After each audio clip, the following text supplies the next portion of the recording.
بسم اللہ الرحمن الرحیم رب اعوذ بک من همزات الشیاطین واعوذ بک رب ان یحضرون رب زدنی علما رب اشرح لی صدری ویسر لی امری واحلل عقدۃ من لسانی یفقهوا قولی والسلام علی من اتبع الہدی۔ اللہ وحدہ لا شریک کی نازل کردہ آخری کتاب ہدایت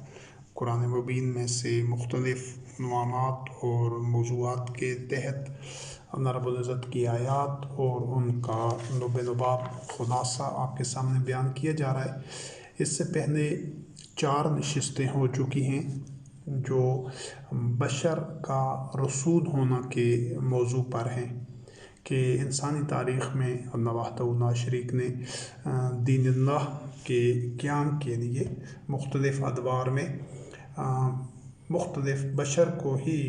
رسول علیہ السلام مبعوث کیا، اور اس کے تحت جو پچھلی 4 نشستیں ہوئیں ان میں سے آخری نشست میں جو ذہنی عنوان چل رہا تھا کہ ماضی میں ہر دور میں جو اللہ رب العزت کے انبیاء اور رسول علیہ السلام ہوتے تھے وہ معاشرتی زندگی کا نقطۂ ماسکہ ہوتے تھے، فوکس وہی ہوتے تھے، یعنی اللہ وحدہ لا شریک کے دین سے متعلق جتنے بھی انسانی زندگی کے انفرادی و اجتماعی معاملات ہوتے تھے وہ تمام کے تمام انبیاء اور رسول علیہ السلام کی دسترس میں ہوتے تھے۔ کوئی بھی اقامت دین کا تصور ان کی ذات کے بغیر نہیں ہوتا تھا۔ اب چونکہ نبوت کا سلسلہ پائے تکمیل تک پہنچ چکا ہے لیکن وہ سسٹم اسی طرح ہی چلنا تھا۔ یہ اللہ رب کریم نے ہر دور میں وہ نظام تشکیل دے کر نوع انسانی کو دکھایا کہ سسٹم کو اس طرح چلانا ہے، معاشرتی انفرادی و اجتماعی زندگی کو تم نے اس نہج پر، اس سٹرکچر، اس ڈھانچے کے تحت کہ جس میں تمام جو مومنین ہیں وہ وہی کا اتباع کر رہے ہوں۔ اب چونکہ انبیاء علیہ السلام اور رسول علیہ السلام بھی ان کی جو طبعی زندگی تھی وہ تمام بشری تقاضوں کے مطابق ہی زندگی گزار کر گئے ہیں، تو اب اس طبعی زندگی کے خاتمے کے ساتھ جو خاتم النبیین محمد رحمۃ للعالمین علیہ السلام کی طبعی زندگی کے خاتمے کے ساتھ اس نظام نے ختم نہیں ہو جانا تھا، اس نظام نے اسی طرح ہی آگے چلتے رہنا تھا، بلکہ اس طرح اس نظام نے وہ جو ذمہ داریوں کا ٹرانسفر تھا، انتقال تھا کہ محسوس بھی نہیں ہونا چاہیے تھا کہ نبی کریم علیہ السلام کی وفات کے جو ان پر موت وارد ہوئی اگلے ہی لمحے، جو ہی ان پر موت وارد ہوئی تھی اگلے ہی لمحے ایک مومن پر ذمہ داری ڈال دینی چاہیے تھی دیگر مومنین کو جو ان میں علم میں، تقوی میں اور اعصابی مضبوطی اور اہلیت میں ان دیگر مومنین سے بہتر ہوتا۔ تو یہ اس طرح وہ ایک آپ کہہ سکتے ہیں جو انتقال ہوتا وہ اختیارات کا اور کردار کا اور ان ذمہ داریوں کو نبھانے کا، وہ اس طرح ہونا چاہیے تھا، اور یقیناً ایسا ہی ہوا ہوگا۔ ہم اس میں تاریخ کو چونکہ ہمارا کوئی موضوع نہیں ہے اور نہ ہم تاریخی جو کچھ تاریخ میں بیان کیا گیا ہے مختلف مورخین نے، تو ان سے ہمیں کوئی سروکار نہیں ہے، کنسر نہیں ہے، کیونکہ تاریخ میں تضادات ہوتے ہیں، ایک ہی واقعے کو، ایک ہی شخصیت کو مختلف مورخین اپنے اپنے انداز سے، اپنے اپنے پسند ناپسند اور اپنی علمی فکری تناظر میں اس کو دیکھ رہے ہوتے ہیں یا تاریخ دیکھ رہے ہوتے ہیں، تو اس میں انسانی جذبات کی اور آمیزش ہوتی ہے۔ تو تاریخ نے جو کچھ بتایا ہے ہمیں اس سے کچھ تعلق نہیں ہے، لیکن جو کچھ اللہ کی کتاب میں قرآن کریم میں مذکور ہے وہ اس کی روشنی میں، اس کی بنیاد کے اوپر یہ سمجھ آتی ہے کہ یہ جو ذمہ داریوں کا سونپا جانا تھا نبی کریم علیہ السلام کے بعد ایک عام مومن کے اوپر، وہ بغیر کسی ایک گڑبڑ کے یا بغیر کسی اس میں کوئی تصادم کے اور بغیر کسی ابتری کے وہ ذمہ داری سونپ دی گئی ہوگی۔ لیکن آج جو منظر ہمارے سامنے ہے تو اس میں ہم دیکھتے ہیں کہ اس طرح نہ تو ذمہ داری نبھائی جا رہی ہے، باوجود اس کے کہ اپنے آپ کو مسلمان کہنے والے اور انوار سنت کتاب کہنے والے جو افراد ہیں ان کی تعداد 1.5-2 ارب ہے، لیکن اس کے باوجود وہ جو مرکزی ذمہ داری تھی جو کہ آگے اسی طرح چلتی رہنی تھی وہ کردار تھا، اور معاشرے کا وہ جو وحدت اور نظم اور مومنین میں جو الفت اور مودت اور اخوت اور ایک اخلاص اور ایثار ہونا چاہیے تھا، وہ بالکل نہیں ہے، بلکہ لوگ اس سے آشنا ہی نہیں ہیں، بس محض ماضی کے قصے کے طور پر تو لوگ اس کو تسلیم کرتے ہیں، ورنہ موجودہ دور میں اس کی ضرورت یا قیامت تک آنے والے ہر دور میں اس کی ضرورت اور اس کے جو لازمی ہونے کا امر ہے اس کا لوگوں کو شعور ہی نہیں ہے کہ وہ کتنا ضروری اور بنیادی امر ہے۔ اگر وہ مرحلہ طے نہیں ہوتا تو کبھی اصلاح ہو ہی نہیں سکتی۔ اسی طرح اختلافات رہیں گے، اسی طرح تفرقہ بازی رہے گی، اسی طرح ذلت اور اسی طرح انحطاط اور زوال میں اور ظلمات میں یہ مسلمان قوم اور دیگر جو انسانیت ہے وہ اسی طرح مزید ہر آنے والے دن میں پستیوں میں اور ظلمات میں گرتی چلی جائے گی۔ اس سلسلے میں جو چوتھی نشست تھی اس میں جو انبیاء اور رسول علیہ السلام کا معاشرے میں ایک مرکزی کردار ہوتا تھا، اس کے حوالے سے آیات کا مطالعہ کیا جا رہا تھا، تو ہم اس کو اسی سے ہی آگے آیات کو تسلسل جاری رکھتے ہیں۔ سورۃ التوبہ کی آیت نمبر 103 سے لے کر 105 تک، خذ من اموالہم صدقۃ تطہرہم وتزکیہم وصلی علیہم ان صلاتک سکن لہم واللہ سمیع علیم الم یعلموا ان اللہ یقبل التوبۃ عن عبادہ ویأخذ الصدقات وان اللہ هو التواب الرحیم وقل آمنوا فاستجر اللہ آمنکم ورسولہ والمؤمنون۔ یہاں پر دو چیزیں، ایک تو نبی کریم علیہ السلام جو مومنین سے صدقات وصول کر رہا تھا اور وہ جو دیگر ضرورت مند تھے ان میں وہ تقسیم کیے جا رہے تھے، جو ان کی ضرورت سے زیادہ جو لوگوں کے مال دولت تھے، اور نبی کریم علیہ السلام جو مومنین وہ اپنا مال دولت سب کچھ پیش کر رہے تھے، ان کی حوصلہ افزائی کر رہے تھے اور ان کے مال دولت کو تعمیری مقاصد کے لیے اور وحی کی تعلیمات کے مطابق خرچ کر رہے تھے کہ جس میں اسراف و تبذیر بھی نہ ہو اور تمام جو لوگوں کی ایک نشو و نما ہو، فکری بھی اور ان کی جسمانی نشو و نما بھی۔ تو اس سارے سٹرکچر سے ان لوگوں کی ایک تسکین ہو رہی تھی، جو لوگ اس نظام کا حصہ بنتے جا رہے تھے ہر حوالے سے، اور یہ کردار آگے چلتے رہنا چاہیے تھا۔ اور اسی چیز کو اب وہ جو صدقات تھے وہ لے تو نبی کریم علیہ السلام وصول کر رہے تھے لوگوں میں، لیکن اللہ رب کریم نے اس کو اپنی طرف قرار دیا ہے۔ کیا ان کو پتہ نہیں ہے کہ ان اللہ هو یقبل التوبۃ عن عبادہ ویأخذ الصدقات؟ اب دیکھیں کہ وہ کام نبی کریم علیہ السلام کر رہے تھے طبعی طور پر جو محسوس شکل میں، لیکن اللہ رب کریم نے اس کو اپنی طرف منسوب کیا ہے کہ اللہ ہی ہے جو لوگوں کی توبہ قبول کرتا ہے اور وہ تواب الرحیم ہے۔ تو ایک جگہ اور اللہ رب کریم نے جہاں پر اللہ رب کریم کی طرف سے تواب الرحیم ہے، اور دوسرے مقام پر نبی کریم علیہ السلام سے مغفرت کو ایک جوڑ دیا گیا ہے کہ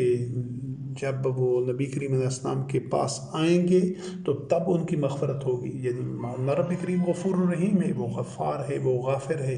لیکن اس کے باوجود مغفرت کے لیے اس نظام کی طرف رجوع کرنا ضروری ہے جس کے ذریعے وہ اصلاح کا سامان ہوگا۔ تو چاہے توبہ ہے، چاہے مغفرت ہے، چاہے صدقات کا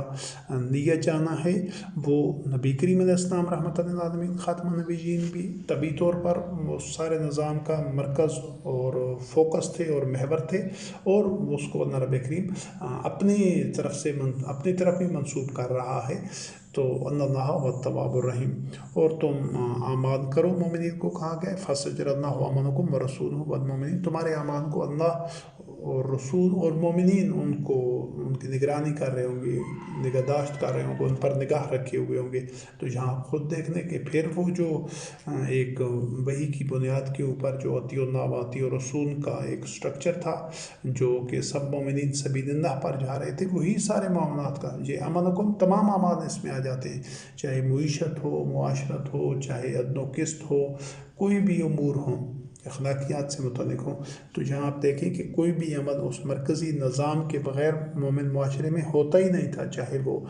مغفرت کا تھا، چاہے وہ صدقات کا تھا، چاہے کوئی بھی عمل تھا۔ اب جب کہ وہ اطیع اللہ و اطیع الرسول کا وہ نظام ہے ہی نہیں، تو پھر یہ اعمال اسی وجہ سے اکارت جا رہے ہیں۔ سارے جو اپنے آپ کو مسلمان کہتے ہیں سب کے اعمال حبط ہو رہے ہیں، اکارت جا رہے ہیں، بے نتیجہ رہ رہے ہیں، کیونکہ ان کا کوئی محور و مرکز ہی نہیں ہے۔ پھر اس کے بعد سورۃ النساء کی آیات نمبر 64 اور 65 ہے۔ وما ارسلنا من رسول الا لیطاع باذن اللہ ولو انہم اذ ظلموا انفسهم جاؤوک فاستغفروا اللہ واستغفر لهم الرسول لوجدوا الله توابا رحیما فلا وربک لا یؤمنون حتی یحکموک فیما شجر بینہم ثم لا یجدوا فی انفسهم حرجا مما قضیت ویسلموا تسلیما۔ اب آپ یہاں پر دیکھ لیں کہ جو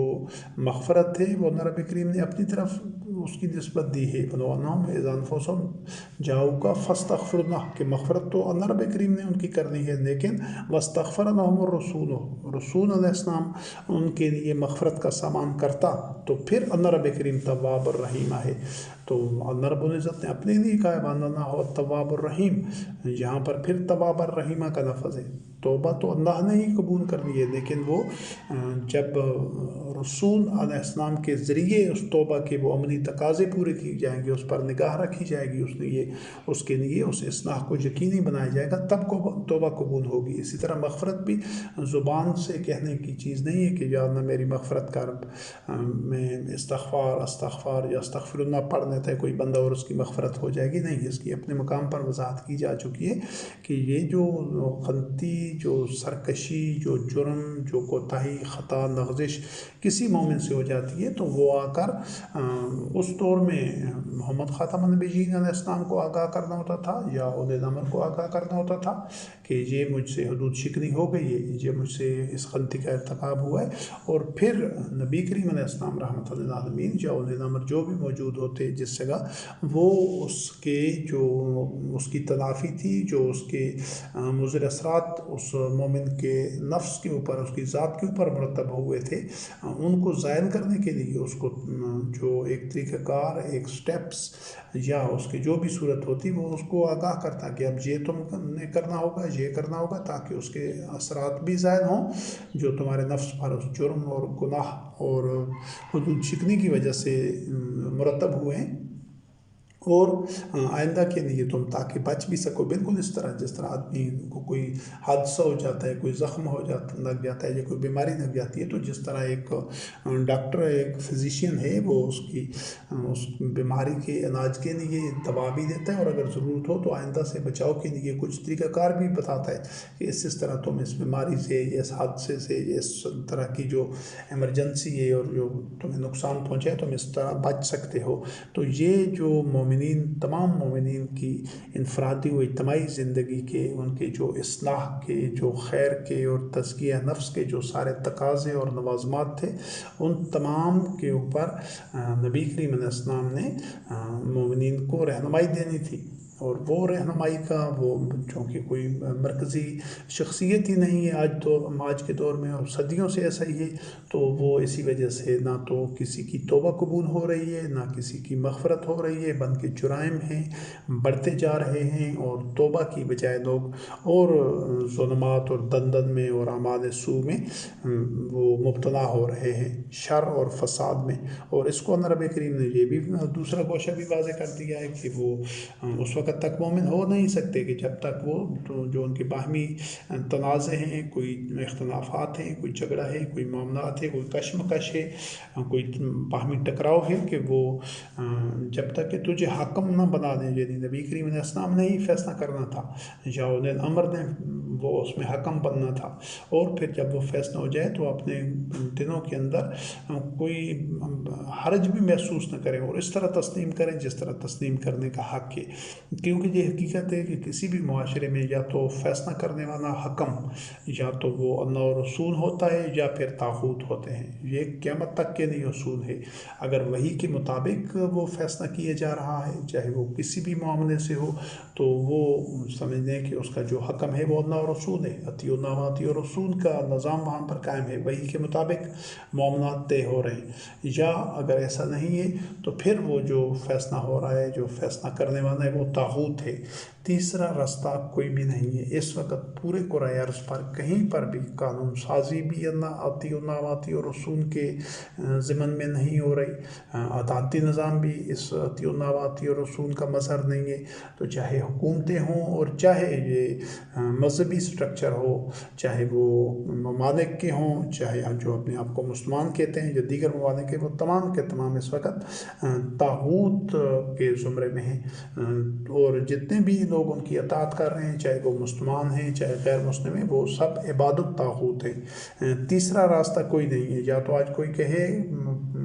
قرآن کریم کی بنیاد کے اوپر، قرآن کریم سے رہنمائی لیتے ہوئے، صرف اسی کتاب اللہ کی بنیاد پر کوئی بھی نہیں کہہ سکتا کہ آج دنیا میں اطیعوا اللہ واطیعوا الرسول کا نظام قائم ہے، کیونکہ ہم دیکھ چکے ہیں کہ اطیعوا اللہ واطیعوا الرسول کا نظام، جس میں رسول علیہ السلام، انبیاء علیہ السلام ایک نقطۂ ماسکہ ہوتے تھے معاشرے کا، اور تمام امور وہی طے کر رہے ہوتے تھے وہی کے مطابق مشاورت کر کے۔ تو آج ایسا نظام ہے ہی نہیں، قانون خود افراد بنا رہے ہیں، اور جو مذہبی پیشوا ہیں وہ تو خود جو نحو و لعب میں اور خرافات میں اور شرک اور باطن اور انداد اللہ اور شرکاء سے وہ مذہب لے رہے ہیں۔ تو اس سلسلے میں یہ سمجھنا ضروری ہے کہ تیسرا راستہ کوئی بھی نہیں ہے۔ آج جو طاغوت کو حکم بنایا ہوا ہے، تسلیم کیا ہوا ہے پوری دنیا کے لوگوں نے بشمول مسلمانوں نے، ان کے متبادل اطیعوا اللہ واطیعوا الرسول کا جو نظام تشکیل دینا ہے، جس میں کہ ایک بشر ہی ہوگا جو کہ وہ ساری ذمہ داریاں نبھا رہا ہوگا، پوری کر رہا ہوگا، جو نبی کریم علیہ السلام رحمۃ للعالمین خاتم النبیین اپنے دور میں پوری کر رہے تھے۔ اس نظام نے باقی رہنا تھا، اور وہ بشر امام المتقین ہوگا، وہ کوئی نبی نہیں ہوگا۔ اس نے وہ ساری معاشرتی ذمہ داریاں پوری کرنی ہیں، چاہے عدل و قسط کے معاملات ہوں، چاہے وہ صدقات کے معاملات ہوں، چاہے وہ کوئی یہ جنگ اور دفاع کے معاملات ہوں، جہاد اور قتال کے ہوں، وہ معیشت کے ہوں، جو بھی انفرادی و اجتماعی زندگی ہوگی مومنین کی، اس کے جو تقاضے ہوں گے بدلتے ہوئے وقت کے ساتھ، ان تمام تقاضوں کو کتاب اللہ کی بنیاد کے اوپر، ان تقاضوں کو دیکھتے ہوئے جو امر جاری کرنا ہے، جو فیصلے کرنے ہیں، جو پالیسیز بنانی ہیں، وہ امام المتقین نے اور بنانی ہے، اور اولی الامر اور راسخون فی العلم اس کے معاونین ہوں گے۔ یہ ہے اللہ اور رسول کی اطاعت عصر حاضر میں، اور قیامت تک اسی نہج پر ہی اللہ اور رسول کی اطاعت ممکن ہے۔ جس نہج پر اب دنیا چل رہی ہے، تو باوجود 1.5 کروڑ یا اس سے زیادہ ہونے کے، وہ جب ظلمات سے نہیں نکل رہے، جب ایک پستیوں میں ہیں، عذاب میں ہیں، بدحالی میں ہیں، تو وہ صرف اسی وجہ سے ہیں۔ اس کے بعد سورۃ المنافقون کی آیت نمبر 5 ہے۔ یہ منافقین سے متعلق ہے کہ جب ان کو کہا جاتا تھا وَإِذَا قِيلَ لَهُمْ تَعَالَوْا يَسْتَغْفِرْ لَكُمْ رَسُولُ اللَّهِ نَوَّرُوا رُؤُوسَهُمْ وَرَأَيْتَهُمْ يَصُدُّونَ وَهُمْ مُسْتَكْبِرُونَ، کہ جب ان کو کہا جاتا تھا کہ آؤ مغفرت کے لیے رسول اللہ علیہ السلام کی طرف، یستغفر لکم رسول اللہ، تو پھر وہ اس میں انکار کرتے تھے، وہ نہیں جاتے تھے، اور وہ اس سے تکبر کرتے تھے کہ نہیں، ہم نے تو اپنے یہ جو ہم سے غلطیاں کوتاہیاں یہ سرزد ہوئی ہیں، وہ چونکہ عمدن کر رہے ہوتے تھے، اسی وجہ سے وہ اپنی اصلاح اور مغفرت چاہتے ہی نہیں تھے، وہ توبہ کی طرف مائل ہی نہیں تھے، تو اسی وجہ سے وہ رسول اللہ علیہ السلام کی طرف نہیں جا رہے تھے، کیونکہ نبی کریم علیہ السلام نے تو وحی کی بنیاد پر سارے معاملات طے کرنے تھے۔ آج اگر یہ ساری جو دنیا کے مسلمان ہیں وہ نظام نہیں تشکیل دیتے، اور صدیوں سے نہیں دیا انہوں نے، وہ ان کی ترجیح ہی نہیں ہے یا شعور ہی نہیں ہے اس کا، تو نہیں دیتے۔ یہ اللہ کی آیات سامنے آنے کے باوجود بھی وہ اپنا جان مال اس نظام کی تشکیل کے لیے، اس کو تقویت دینے کے لیے وہ وقف نہیں کرتے، خرچ نہیں کرتے، پیش نہیں کرتے۔ تو ان کی مثال بھی اسی منافقین کی طرح ہے کہ یہ جانتے بوجھتے اسے منہ موڑ رہے ہیں، پیچھے ہٹ رہے ہیں۔ اور اس کو رب کریم نے سورۃ النور کی آیت نمبر 48 میں بھی بیان کیا ہے، وَإِذَا دُعُوا إِلَى اللَّهِ وَرَسُولِهِ لِيَحْكُمَ بَيْنَهُمْ إِذَا فَرِيقٌ مِّنْهُمْ مُعْرِضُونَ، کہ جب ان کو اللہ اور رسول کی طرف بلایا جاتا تھا، دعوت دی جاتی تھی تاکہ ان کے درمیان فیصلے کیے جائیں وحی کے مطابق، اور یہ فیصلے نبی کریم علیہ السلام نہیں کرنے تھے۔ جو جس علاقے میں نبی کریم علیہ السلام موجود نہیں تھے وہاں پر انہیں امر نہیں کرنے تھے، تو ان میں سے جو ایک فریق تھا یعنی منافقین کا، وہ اعراض برتتے تھے۔ تو یہ جو اس نظام کے طرف جانے سے اعراض برت رہے تھے، وہ بھی وہی جرم تھا۔ آج یہ اللہ کی آیات سامنے آنے کے باوجود جو لوگ وہ نظام تشکیل نہیں دے رہے، یہ بھی اسی جرم کے مرتکب ہیں، صرف نوعیت مختلف ہے۔ تو اگر جو لوگ آج تشکیل نہیں دے رہے، اس کے لیے جدوجہد نہیں کر رہے، اس کو اپنی اولین ترجیح نہیں بنا رہے، تو وہ یہ نظام اب انشاءاللہ جب تشکیل پا جائے گا تو ان کی اکثریت جو آج تشکیل نہیں دینا چاہتے، جو جان بوجھ کر اس کو نظر انداز کر رہے ہیں اور ٹال مٹول سے کام لے رہے ہیں، وہ اس نظام کی مخالف بن جائے گی اکثریت۔ تو یہی وہ منافقین ہوتے ہیں اس دور میں، چاہے آج ہوں گے، چاہے قیامت تک، جو زبان سے تو کہتے ہیں کہ ہمارا اللہ پر ایمان ہے، رسول علیہ السلام پر ایمان ہے، کتب پر ایمان ہے، ملائکہ پر ایمان ہے اور آخرت پر ایمان ہے، لیکن وہ اس کے جو عملی تقاضے ہیں، وہ جو اللہ اور رسول کی اطاعت ہے، اطیعوا اللہ واطیعوا الرسول، اور جو سبیل اللہ ہے، اس کو وہ اولین ترجیح نہیں بناتے، بلکہ وہ طاغوت کی جو محکومیت میں رہتے ہوئے بھی سمجھتے ہیں کہ ہم مسلمان ہیں، اور وہ اپنے جو ان کی مناسک ہیں اور جو عبادات ہیں، نماز روزہ وغیرہ یا دیگر جو ظاہری ایک اعمال ہیں، ان پر وہ کاربند رہتے، وہ سمجھتے ہیں کہ ہم دین اللہ پر ہیں۔ یہی سب سے بڑا فریب ہے، وہ دین اللہ پر نہیں ہے، کیونکہ ان کا جو حکم ہے وہ اللہ اور رسول نہیں ہے، وہ اللہ کی کتاب کے مطابق نہیں ہے وہ اسٹرکچر، بلکہ وہ ان کا جب حکم طاغوت ہے اور وہ قانون طاغوت کا مانتے ہیں، تو وہ تو عباد الطاغوت ہیں، وہ اللہ کے عبد ہیں ہی نہیں۔ اس چیز کو بار بار دہرایا جا رہا ہے تاکہ اس کی اہمیت کو، اس کی شدت کو سمجھا جائے، اور یہ لازمی مرحلہ ہے اصلاح احوال کے لیے۔ یہ تو منافقین کی روش تھی کہ وہ زبان سے اقرار کرنے کے باوجود، ایمان کا دعویٰ کرنے کے باوجود، اور جو ظواہر ہیں، جو عبادات اور مناسک ہیں، وہ اس طرح کے حلال حرام کی پابندی اور دیگر احکام اور حدود اللہ پر بظاہر کاربند رہنے کے باوجود بھی وہ اس مرکزی نظام کی اطاعت کرنے کے لیے تیار نہیں تھے، جو نبی کریم علیہ السلام نے اقامت دین اتباع وحی کے لیے جو اطیعوا اللہ واطیعوا الرسول کا جو سسٹم بنایا تھا۔ تو آج بھی جو اس سسٹم کی طرف نہیں آنا چاہتے، اس سسٹم کی تشکیل کے لیے آگے نہیں بڑھنا چاہتے اور اس کی بنیاد نہیں رکھنا چاہتے، کیونکہ وہ موجود نہیں ہے۔ آج تو دنیا ساری عباد الطاغوت ہے، وہ طاغوت کے جو ان کو حکم بنائے ہوئے، چاہے اس کو طاغوت کی کوئی بھی صورت ہے، چاہے وہ اپنے آپ کو مسلمان کہیں جو حکمران ہیں، وہ بھی طاغوت ہیں، کیونکہ وہ قانون خود بنا رہے ہیں، وہ کتاب اللہ کو اپنا آئین اور دستور تسلیم نہیں کرتے۔ تو اس کے علاوہ چاہے وہ دیگر جو ممالک ہیں جو سیکولر ہیں، ان کے حکمران ہوں، وہ خود بھی قانون سازی خود کر رہے ہیں، قرآن کریم کو تو وہ تسلیم ہی نہیں کرتے اللہ کی طرف سے، نہ ان کو وہ کہتے ہیں کہ ہمیں ضرورت ہی نہیں ہے۔ تو اس صورت میں پوری دنیا میں یہ جو وہ اطیعوا اللہ واطیعوا الرسول کے نظام موجود نہیں ہے، اس کا فقدان ہے، اس کے نہ ہونے کی وجہ سے ہی دنیا جو ایک اس نہج تک پہنچ چکی ہے۔ اس کے برعکس جو مومنین ہوتے تھے اس دور میں، یا جو آج ہوں گے، یا قیامت تک جو مومنین آئیں گے، ان سب کا جو سٹرکچر اور نظام کے اوپر ان کا جو اتنا ایمان اور اعتماد ہوتا ہے، اور وہ جس طرح سب کچھ اپنا نظام کی تقویت اور اس کے دوام کے لیے، وہ اس کی بنیاد رکھنے کے لیے وہ وقف کر دیتے ہیں، اور اس کے ساتھ جڑے رہتے ہیں، اس کے بغیر وہ ایک لمحہ بھی نہیں گزار سکتے، بلکہ یوں سمجھیں کہ جس طرح شہد کی مکھیاں جو ہوتی ہیں، جو شہد کا چھتا ہوتا ہے، اس میں مکھیاں انفرادی زندگی گزار ہی نہیں سکتی، جو بھی اس چھتے سے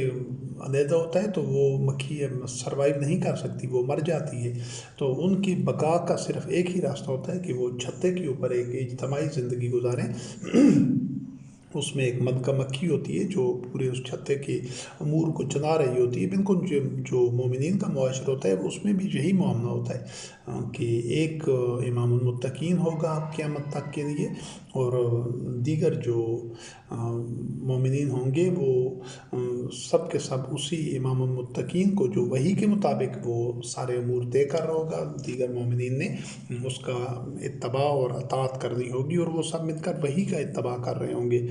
وما كان لمؤمن ولا مؤمنة إذا قضى الله ورسوله أمرا أن يكون لهم الخيرة من أمرهم ومن يعص الله ورسوله فقد ضل ضلالا مبينا، جس سورۃ الاحزاب کی آیت نمبر 36 سے، کہ وہ مومن اور مومنہ کے لیے، چاہے مومن ہو چاہے مومنہ خاتون ہو، اس کے لیے یہ ممکن ہی نہیں ہے، یہ ہو ہی نہیں سکتا کہ جب اللہ اور رسول کوئی فیصلہ کر دیں، کوئی امر طے کر دیں، تو پھر وہ ان کے لیے کوئی اس میں چوائس باقی رہ جائے یا اختیار رہ جائے کہ ان کی مرضی ہو کہ وہ اس پر عمل کریں یا نہ کریں۔ تو جو اگر اللہ اور رسول کی معصیت کرے گا، وہ اس پر عمل نہیں کرے گا، تو وہ تو گمراہ ہو جائے گا، خود ہی گمراہی میں چلا جائے گا، یعنی وہ ہدایت سے محروم ہو جائے گا۔ تو اب آپ یہ دیکھیں کہ آج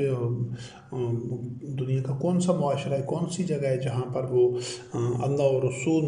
کی اطاعت ہو رہی ہے، یا اللہ اور رسول وہ فیصلے جاری کر رہے ہیں۔ پہلے اس کو بار بار واضح کیا جا چکا ہے کہ یہ جو اللہ اور رسول کی اطاعت ہے،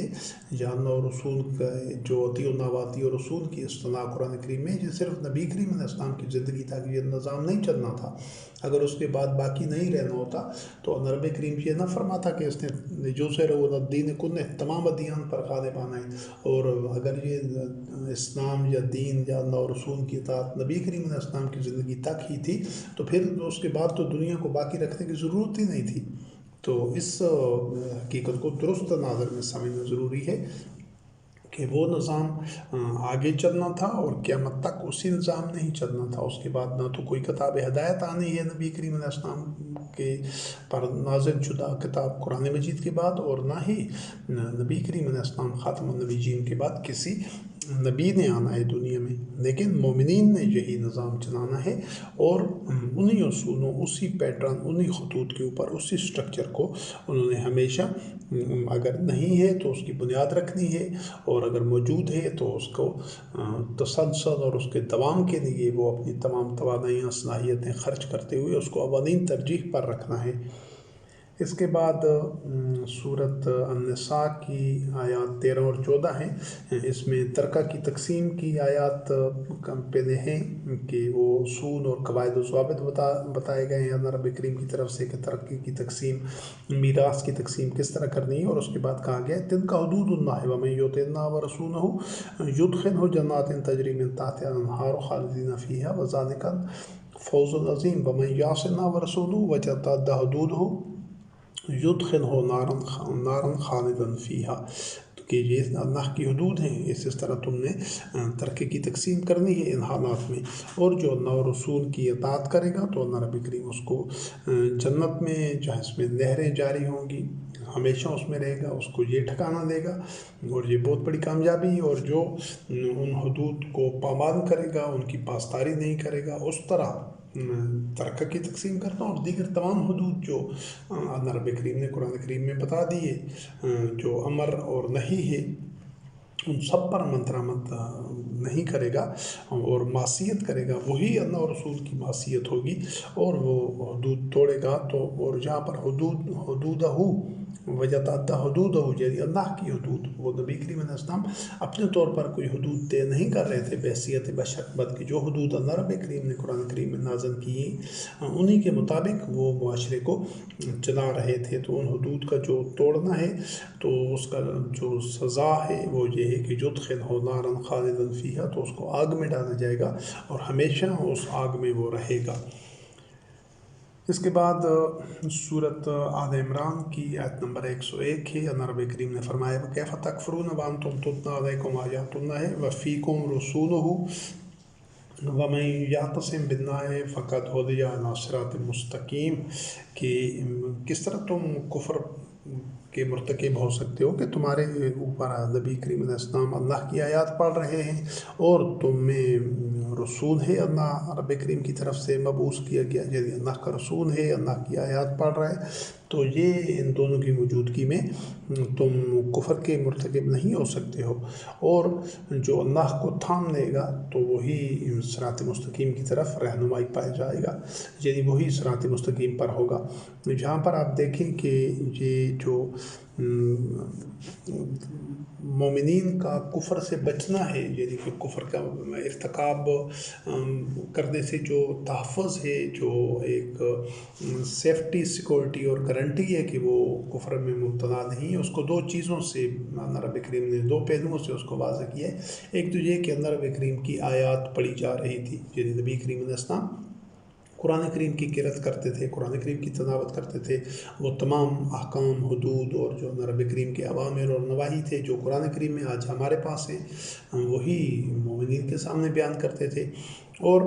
اس کے بعد دوسرا وہ جو رب کریم کہا ہے کہ وفیکم رسول ہو، یعنی ابھی صرف ایسا نہیں تھا کہ نبی کریم علیہ السلام رحمۃ للعالمین خاتم النبیین پر کتاب نازل ہوئی اور آپ نے وہ لکھوا کر رکھ دی کہ یہ ہدایت ہے، اب تم جانو، تمہارا کام جانو، تم جس طرح چلاؤ۔ نہیں، وہ اس کتاب کے ہر حکم کے اوپر جو ہر انسانی زندگی کا انفرادی و اجتماعی گوشہ ہے، اس پر وحی کے مطابق ان گوشوں کو، ان پہلوؤں کو چلانا، ان سارے معاملات کو چلانا وحی کے مطابق، یہ نبی کریم علیہ السلام کی بحیثیت بشر یہ ذمہ داری تھی، اور اسی لیے آپ علیہ السلام پر یہ قرآن کریم نازل کیا گیا تھا تاکہ لوگوں کو عملی طور پر وہ نظام تشکیل دے کر دکھائیں اور وہ نتائج، لوگوں ان نتائج سے آگاہ ہو جائیں۔ تو اگر صرف کتاب کے ذریعے ہی معاملات حل ہو سکتے اور جو ان لوگوں تک وہ کتاب کو پہنچانا اور اس کے مطابق وہ نظام تشکیل دینے کی ضرورت نہ ہوتی، تو آج یہ 1400 سال سے جو مسلمان قوم ہے اس کے مسائل حل ہو جاتے، لیکن ہم دیکھتے ہیں کہ عملی طور پر ایسا نہیں ہوا، اور یہ بہت ایک تلخ حقیقت ہے۔ سورۃ النساء کی آیات 13 اور 14 اور سورۃ آل عمران کی جو آیت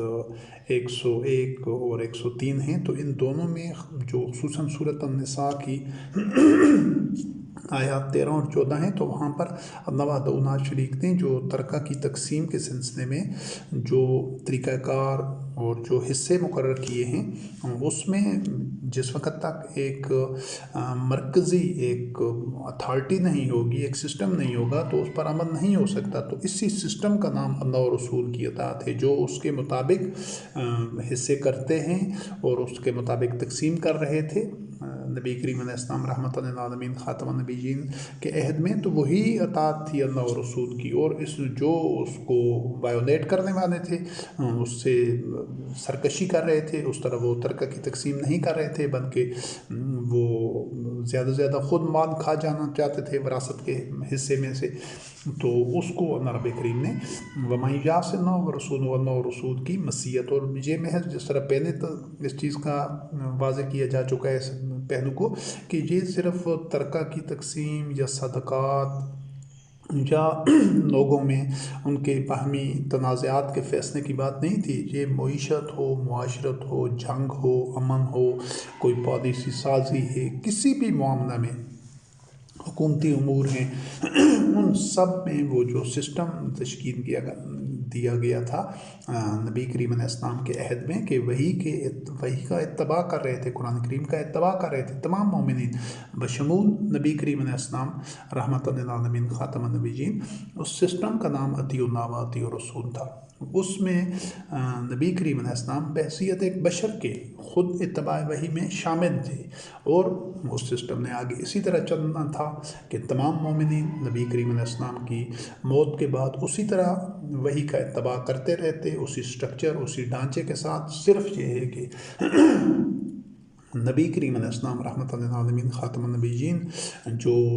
ذمہ داریاں پوری کر رہے تھے معاشرے میں، جو ان کے اختیارات تھے، جو ان کی ذمہ داری تھی، اور جو وہ جس طرح تمام مومنین کو انہوں نے ان کی نگرانی کرنی تھی، وہ ذمہ داریاں، وہ اختیارات، وہ اس طرح نگرانی کا نظام، وہ جو عدل و قسط کا اور وہی کے مطابق سارے معاملات چلانے کا وہ جو ذمہ داری تھی، وہ ایک مومن کے اوپر دیگر مومنین نے ڈالنی تھی۔ اور اس طرح وہ نظام بغیر کسی اس میں رکاوٹ آنے کے، بغیر کسی خلل واقع ہونے کے وہ آگے چلتا رہنا چاہیے تھا،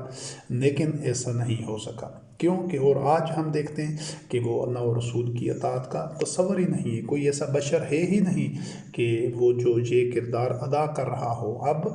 وہ جو خلا پیدا ہوا ہے، وہ جو خالی جگہ پیدا ہوئی ہے، وہ اللہ و رسول کی اطاعت کا نظام جس کو شیاطین نے منہدم کر دیا، اس کو انہوں نے اس کو ختم کر دیا، اور اس کی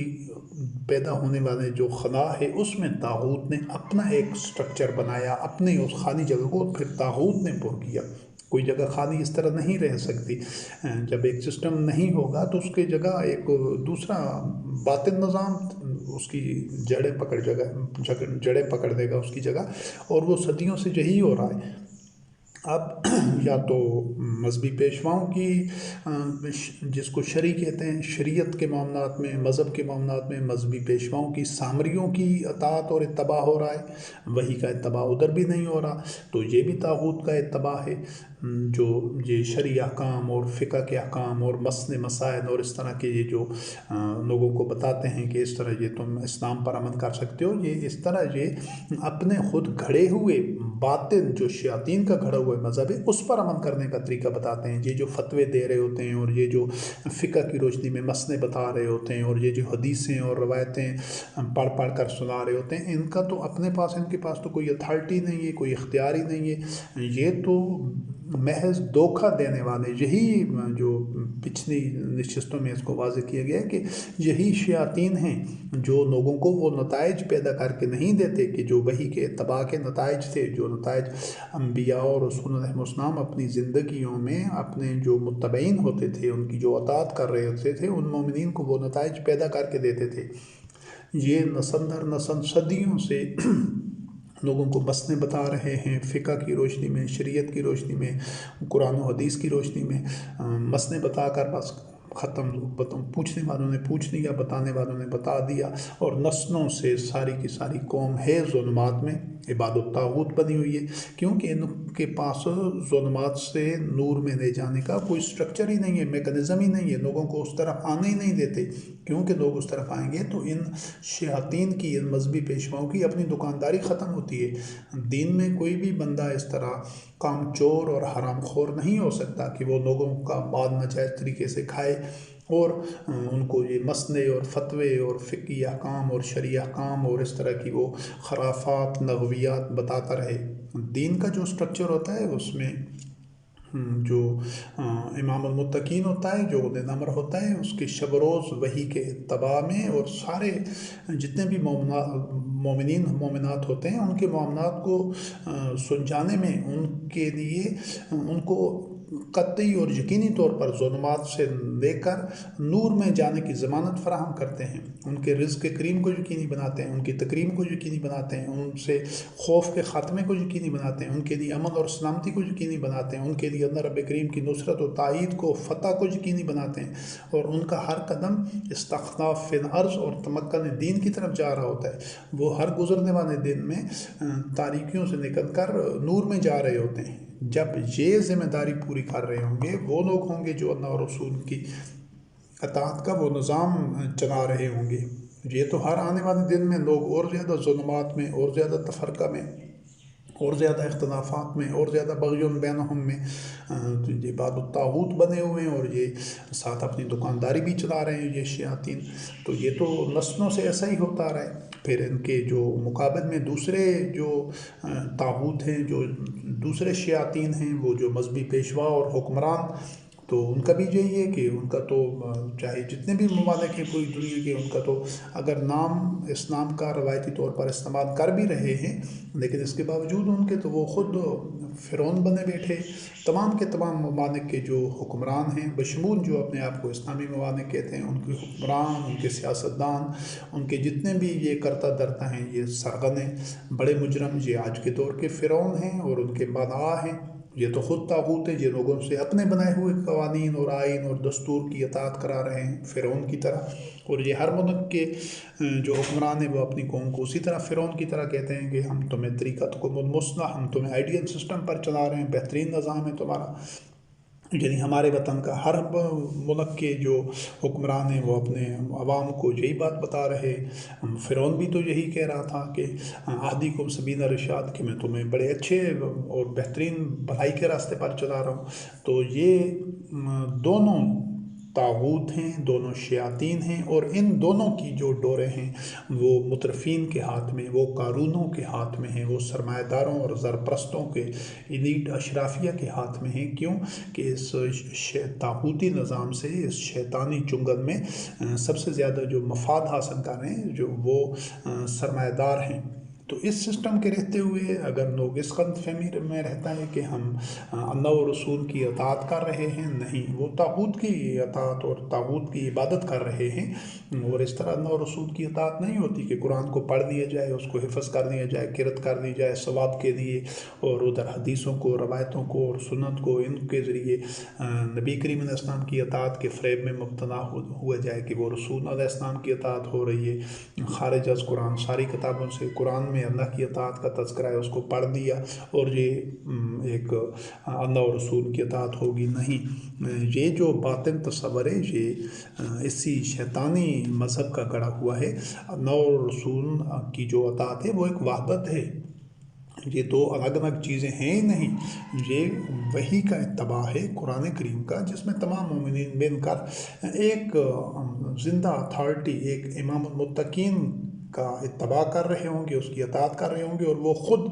وحی کا اتباع کر رہا ہوگا۔ وہ رائی کے ذرے برابر بھی وحی کے احکام، اوامر و نواہی اور اللہ رب کریم کی حدود سے باہر نہیں قدم نکالے گا، اور قرآن کریم کے علاوہ ایک لفظ بھی وہ کہیں سے دے گا نہیں، کسی اور طرف وہ آنکھ اٹھا کر نہیں دیکھے گا۔ جب اس طرح معاشرے میں وحی کی اجتماعی طور پر وحی کا اتباع ہو رہا ہوگا قرآن کریم کا، یہ اللہ و رسول کی اطاعت ہوگی، اور وہ ہر لمحے ہوتی نظر آئے گی۔ پھر جو اللہ و رسول کی اطاعت کر رہے ہوں گے ان کو کسی دوسرے کی اطاعت نہیں کرنی ہوگی، وہ اس کو حکمرانوں کی اطاعت وہ نہیں کر رہے ہوں گے، وہ خدا فروش، مذہب فروش، مذہبی پیشواؤں کی اطاعت نہیں کر رہے ہوں گے، وہ سرمایہ دار ان کی رگوں میں سے خون کا آخری قطرہ نہیں نچوڑ رہا ہوگا، وہ جو قارون ہے، وہ مترفین ہیں، وہ ان کا ناجائز استحصال نہیں کر رہے ہوں گے، بلکہ اطیعوا اللہ و اطیعوا الرسول کا نظام ان کو ہر طرف سے انشاءاللہ العزیز باذن اللہ مکمل تحفظ دے رہا ہوگا۔ ان کی عزت نفس مجروح نہیں ہوگی، ان کو رزق کریم ملے گا انشاءاللہ العزیز، وہ امن اور سلامتی میں ہوں گے، ان کو خوف نہیں ہوگا، ان کو حزن نہیں ہوگا۔ یہ ہیں وہ گارنٹیز، وہ باہمی الفت میں ہوں گے، ان میں اختلافات پیدا ہی نہیں ہو سکتے، اس کا شائبہ نہیں ہو سکتا، ان میں تفرقہ کا تصور نہیں ہوگا، ان میں الفت و وحدت ہوگی۔ یہ وہ گارنٹیز ہیں جو اطیعوا اللہ و اطیعوا الرسول کا وہ سسٹم، وہ سٹرکچر فراہم کرتا ہے۔ یہ نظام چاہے مذہبی پیشوا ہوں، چاہے حکمران ہوں، یہ وہ چیزیں ان کی استطاعت ہی نہیں ہے، یہ اس کیپیسٹی میں بھی نہیں ہے، ان کی صلاحیت ہی نہیں ہے کہ یہ وہ جو اللہ کی نعمتیں ہیں، یہ شیطان وہ نعمتیں لوگوں میں تقسیم کر سکے، وہ بانٹ سکے۔ یہ دھوکہ دے سکتے ہیں، فریب دے سکتے ہیں، فریب دے کر آپ کو جنت کا نام لے کر وہ لبادہ اوڑھ کر اور بہروپ بتلا کر آپ کو دھوکہ دے سکتے ہیں۔ جب تک آپ فاسقین ہوں گے، مجرمین ہوں گے، جب تک ہوائے نفس کا اتباع کرتے رہیں گے، شہوات کے پیچھے بھاگتے جائیں گے، تکبر کرتے رہیں گے، آپ ان کے چنگل سے نہیں نکل سکتے۔ آپ اندھے ہوں گے، بہرے ہوں گے اور گونگے ہوں گے، اور آپ کے قلوب ہوں گے سوچیں گے نہیں، آنکھیں ہوں گی دیکھیں گے نہیں، کان ہوں گے سنیں گے نہیں، تو آپ کو یہی طاغوت ہی آپ کی ناک میں نکیٹ ڈال کر آپ کو ہانکتے پھریں گے، جس طرح چرواہا اپنے جانوروں کو ہانکتا ہے۔ جب آپ کے قلوب میں اللہ کی آیات اور وحی کا نور ہوگا، آپ قرآن کریم سے اپنا تمسک اور مس اختیار کر چکے ہوں گے، اور چند لوگ ہی ہوں بے شک وہ واعتصموا بحبل اللہ جمیعا ولا تفرقوا کے مرحلے میں داخل ہو چکے ہوں گے، وہ ایک امام کے ہاتھ پر بیعت کر کے اپنا جان مال پیش کر چکے ہوں گے، تو انشاءاللہ العزیز باذن اللہ اللہ شریک ان کو بتدریج ان کے صبر و استقامت اور ان کے عزم کے ذریعے سے اس کو بنیاد بناتے ہوئے اور اس کو اس طریقہ کار کے ذریعے وہ جب سبیل اللہ پر گامزن ہوں گے تو اللہ رب العزت ان کو ظلمات سے نکال کر نور میں لے جائے گا۔ یہ وہ گارنٹیز ہیں، یہ وہ شورٹیز ہیں، یہ وہ ضمانت ہے جو اللہ کی رسی کے ساتھ جڑنے سے، جو اطیع اللہ و اطیع رسول کی جو عملی نظام تشکیل دیں گے ان کو یہ ضمانت ملے گی انشاءاللہ العزیز باذن اللہ۔ ہم نے اسی کے لیے اس جد و جہد کا آغاز کیا ہے، اور یہ اس کی وضاحت پہلے بھی اس آیت کی تلاوت ہو چکی ہے۔ یہ سورۃ آل عمران کی آیت نمبر 101 ہے۔ وَكَيْفَ تَكْفُرُونَ وَأَنْتُمْ تُتْلَىٰ عَلَيْكُمْ آيَاتُ اللَّهِ وَفِيكُمْ رَسُولُهُ وَمَنْ يَعْتَصِم بِاللَّهِ فَقَدْ هُدِيَ إِلَىٰ صِرَاطٍ مُّسْتَقِيمٍ کہ تم کس طرح کفر کا ارتکاب کر سکتے ہو، کس طرح کفر میں مبتلا ہو سکتے ہو کہ اللہ کی آیات پڑھی جا رہی ہیں تمہارے اوپر، قرآن کریم کی تلاوت اور قرأت ہو رہی ہے، وہ تمہارے سامنے بیان ہو رہا ہے، اور تمہارے درمیان رسول علیہ السلام موجود ہے، اور جو اللہ اور رسول کو جو اللہ کو تھام لیتا ہے تو وہی صراط مستقیم پر ہوتا ہے، اسی کی رہنمائی صراط مستقیم پر ہوتی ہے۔ جہاں پر آپ دیکھیں کہ اللہ کی آیات اور رسول ان دونوں کی جو موجودگی ہے اس کو اللہ رب کریم نے اللہ کو تھامنا کہا ہے۔ یہ سورۃ آل عمران کی آیت نمبر 101 ہے، اور اس کو آیت نمبر 103 میں اللہ رب العزت نے مزید وضاحت کر دی ہے تاکہ قیامت تک کوئی ابہام نہ رہے۔ وَاعْتَصِمُوا بِحَبْلِ اللَّهِ جَمِيعًا وَلَا تَفَرَّقُوا، اللہ کی رسی کو مضبوطی سے تھام لو اور تم سب مل کر اور آپس میں تفرقہ میں نہ پڑو۔ تو یہ اللہ کو تھامنا، اللہ کی رسی کو تھامنا، یہ رسی جس طرح آپس میں بٹی ہوئی ہوتی ہے اور اس کے سارے ریشے مل کر جتنے اس میں داغے تار ہوتے ہیں، جتنے ریشے ہوتے ہیں وہ مل کر ان کی قوت ایک ہی ہوتی ہے، اور ایک ہی وہ اس میں وحدت ان میں ہوتی ہے سب میں۔ تو اس کی دو بنیادیں ہیں، ایک اللہ کی آیات اور دوسرا اس دور میں رسول کریم علیہ السلام موجود تھے، لیکن وہ سسٹم جو اللہ کی رسی ایسا تو نہیں ہے کہ وہ صرف تھوڑے سے عرصے کے لیے، کچھ سالوں کے لیے، 20-22 سالوں کے لیے بس عرب کی سرزمین میں تھی، اور نعوذ باللہ من ذالک پھر اللہ کی رسی ختم ہو گئی، ٹوٹ گئی۔ نہیں، ایسا نہیں ہے۔ اس اللہ کی رسی ساری انسانی تاریخ میں موجود رہی ہے۔ تمام انبیاء علیہ السلام کے جو متبعین تھے وہ اسی طرح وحی کا اتباع کرتے ہوئے وہ اللہ کی رسی کو تھامے ہوئے تھے، وہ اللہ کو تھامے ہوئے تھے، تمام انبیاء علیہ السلام اور ان کے متبعین رضوان اللہ علیہم۔ نبی کریم علیہ السلام رحمۃ للعالمین خاتم النبیین اور آپ کے متبعین تاریخ انسانی میں آخری مرتبہ اس کو اللہ کی رسی کو یعنی کتاب اللہ کو ایک عملی نظام تشکیل دے کر وہ اس کو تھامے ہوئے تھے اور سبیل اللہ پر تھے۔ اس کے بعد آنے والی تمام نسلوں نے قیامت تک اسی رسی کو تھامنا تھا، لیکن اس کو بتدریج چھوڑ دیا گیا، اس کو فراموش کر دیا گیا۔ تو ایسا نہیں ہے کہ وہ رسی ختم ہو گئی، وہ رسی آج بھی موجود ہے، وہ رسی آج بھی اسی طرح موجود ہے، اسی طرح وہ اس میں تاثیر ہے، اسی طرح جو بھی فَمَن يَكْفُرْ بِالطَّاغُوتِ وَيُؤْمِنْ بِاللَّهِ فَقَدِ اسْتَمْسَكَ بِالْعُرْوَةِ الْوُثْقَىٰ، وہ جو اعتصام ہے محکم سہارے کے ساتھ، وہ آج بھی انہی اصولوں، اسی قیمت، اسی قواعد و ضوابط، انہی اصولوں کے ساتھ وہ آج بھی اس کو اپنایا جائے، وہ جو آپ کہہ سکتے ہیں وہ اقدام کیے جائیں، تو وہ اللہ کی رسی کو وہ لوگ آج بھی آپ بھی تھام سکتے ہیں، اور اس میں وہی طریقہ کار ہے کہ اللہ کی آیات موجود ہیں، قرآن کریم قرآن مبین موجود ہے، اس کا اتباع شروع کر دیں، اسی طرح اجتماعیت کے ساتھ، اسی طرح اللہ کو اپنے جان و مال بیچ کر تو آپ اللہ کی رسی کو تھام لیں گے، اور یہی صراط مستقیم ہے۔ جب تک اس رسی کو نہیں تھاما جائے گا، اجتماعیتی اور نواتی اور رسول کا نظام نہیں تشکیل دیا جائے گا، اس وقت تک نہ تو صراط مستقیم پر کوئی ہو سکتا ہے، نہ کسی کو کامیابی حاصل ہو سکتی ہے، اور نہ یہ تفرقہ ختم ہو سکتا ہے۔ وَاعْتَصِمُوا بِحَبْلِ اللَّهِ جَمِيعًا وَلَا تَفَرَّقُوا، اللہ کی رسی کو تھاما جائے گا تو پھر یہ تفرقہ ختم ہوگا۔ تو یہ اس کا حال ہے۔ اور آخر میں اس ضمن میں پھر دوسرا ضمنی گوشہ شروع ہو جائے گا، کن اوزن خیرنکم یومن باللہ و یومن للمؤمنین و رحمت للذین آمنوا منکم، سورۃ توبہ کی آیت نمبر 61 ہے۔ جو منافقین تھے اور جن کے قلوب میں مرض تھا،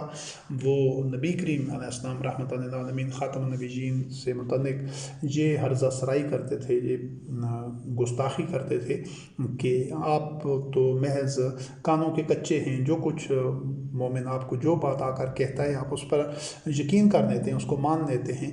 تو اللہ رب کریم نے فرمایا کہ یہ تمہارے لیے جو نبی کریم علیہ السلام رحمۃ للعالمین خاتم النبیین کا اسوہ حسنہ ہے اور ان کا جو کردار ہے وہ تمہارے لیے خیر ہے۔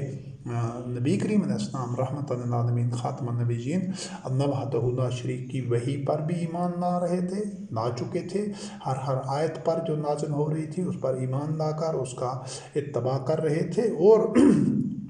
خیرنکم یومن باللہ و یومن للمؤمنین، کہ اللہ کے کلمات پر، اللہ کی سنت کے اوپر، اللہ کے اذن، مشیت اور اس کے جو پورے کائنات میں اس کے جو انفس و آفات میں اس کی آیات ہیں، سب پر نبی کریم علیہ السلام کا ایمان تھا۔ اور وَيُؤْمِنُ لِلْمُؤْمِنِينَ، مومنین پر بھی نبی کریم علیہ السلام کا ایمان تھا، مومنین کی صلاحیتوں پر، مومنین کے کردار پر، اور جو کچھ آ کر مومنین آپ کے سامنے بیان کرتے تھے آپ اس کو سچ تسلیم کرتے تھے، سچ مانتے تھے۔ کیوں کہ آپ کو پتہ تھا کہ مومن جب وہ وحی کا اتباع کرتا ہے، وہ بیعت کر چکا ہوتا ہے، تو وہ کذب پر رہ نہیں سکتا، وہ قول زور کا مرتکب نہیں ہو سکتا۔ وہ جو کچھ آ کر بیان کرے گا وہ سچ پر مبنی ہوگا، صدق ہوگا، اور وہ پوری اعتماد کے ساتھ نبی کریم علیہ السلام اور پوری یقین کے ساتھ اس کو تسلیم کرتے تھے جو بھی معاملہ ہوتا تھا۔ جبکہ رحمت للذین آمنوا، اور نبی کریم علیہ السلام مومنین کے لیے تو رحمت ہے، جو یہ روش تھی، یہ طرز عمل تھا نبی کریم علیہ السلام کا کہ اللہ پر بھی ایمان، اللہ کی آیات پر اور مومنین پر مکمل بھروسہ ہوتا تھا، یقین ہوتا تھا کہ جو کچھ مومنین بیان کر رہے ہیں وہ صدق ہے، اس میں شک نہیں کرتے تھے، اس کے بارے میں بدظن نہیں ہوتے تھے، اس میں تذبذب میں اور بے یقینی میں نہیں ہوتے تھے۔ جو بھی آ کر مومن بیان کرتے تھے اس کے مطابق اگلا جو فیصلہ کرنا ہوتا تھا، جو اقدام اٹھانا ہوتا تھا، جو طریقہ کار وضع کرنا ہوتا تھا مشاورت اس کی بنیاد پر، کیونکہ یہ وہ یا ایھا الذین آمنوا کونوا مع الصادقین، تو مومنین تو صادق تھے، تو صادق آدمی سے کذب کا امکان نہیں ہوتا، گمان نہیں ہوتا اس کے متعلق۔ جبکہ یہ جو شیاطین کا بنایا ہوا یہ سارا سسٹم ہے، اس میں تو ہر شہری، ہر بندہ، اکثریت، یعنی استثناء ہے لیکن اکثر ہر معاشرے میں، چاہے وہ گورنمنٹس ہو، چاہے ادارے ہوں، چاہے حکومت ہو، جو بھی، وہ خود اتنے ظالمانہ قوانین ہوتے ہیں کہ وہ جو اس کے عوام ہوتے ہیں، شہری ہوتے ہیں، ان کی بھاری اکثریت جھوٹ بول رہی ہوتی ہے،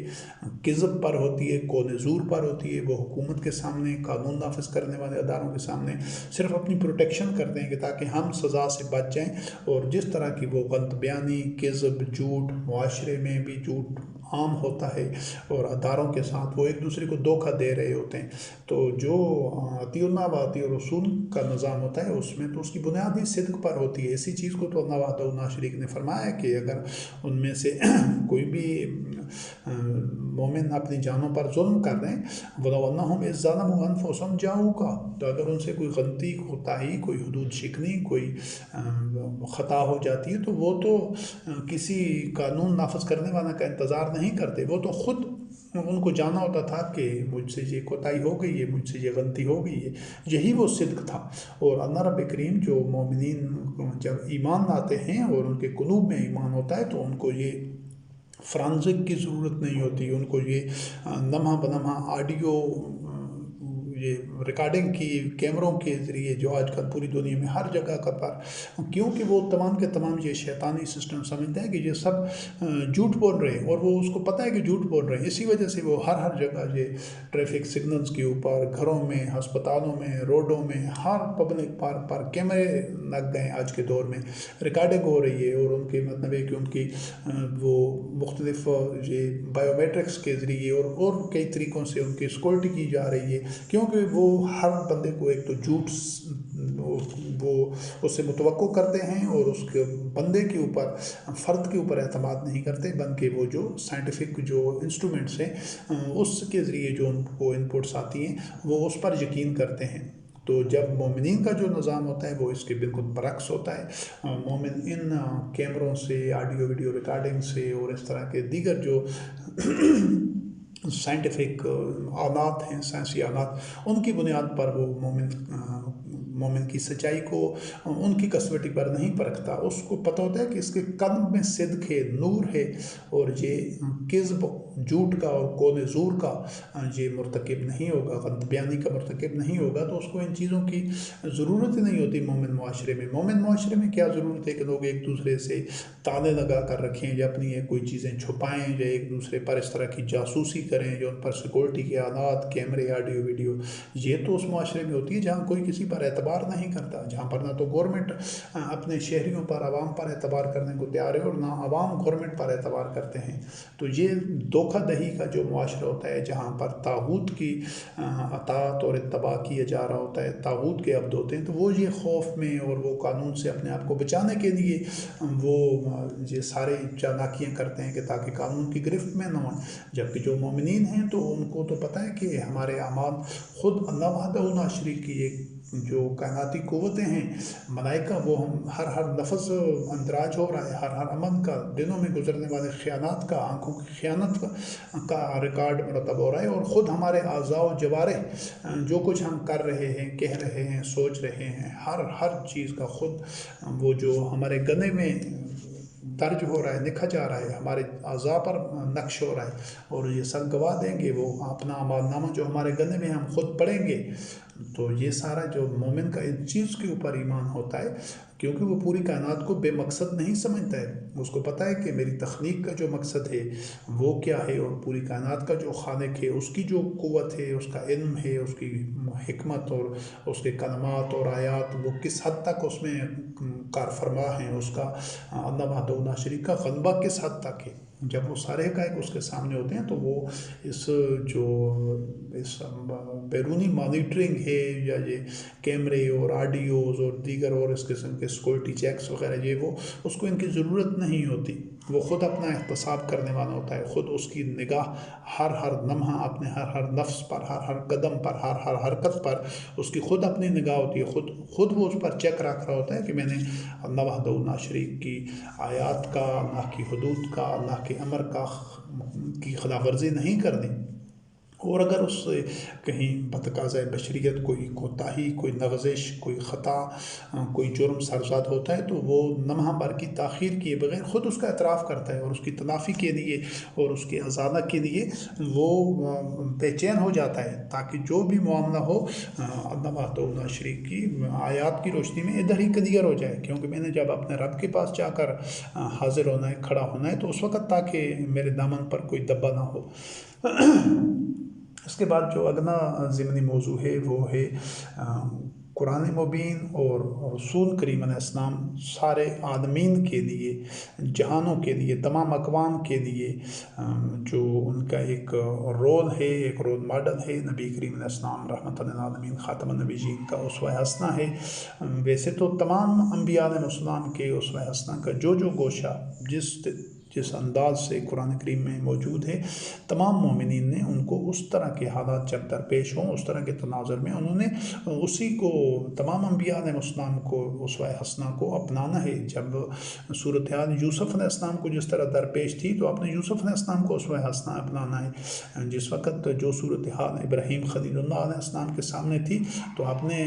ابراہیم خلیل اللہ علیہ السلام کو اسوہ حسنہ اپنانا ہے۔ اگر آپ کے سامنے عیسیٰ روح اللہ علیہ السلام جیسے حالات ہوں تو آپ نے عیسیٰ روح اللہ علیہ السلام کا اسوہ حسنہ اپنانا ہے، اور حالات اگر نبی کریم علیہ السلام رحمۃ للعالمین خاتم النبیین جیسے ہوں تو آپ نے نبی کریم علیہ السلام رحمۃ للعالمین خاتم النبیین جیسا اسوہ حسنہ اپنانا ہے۔ یہ تو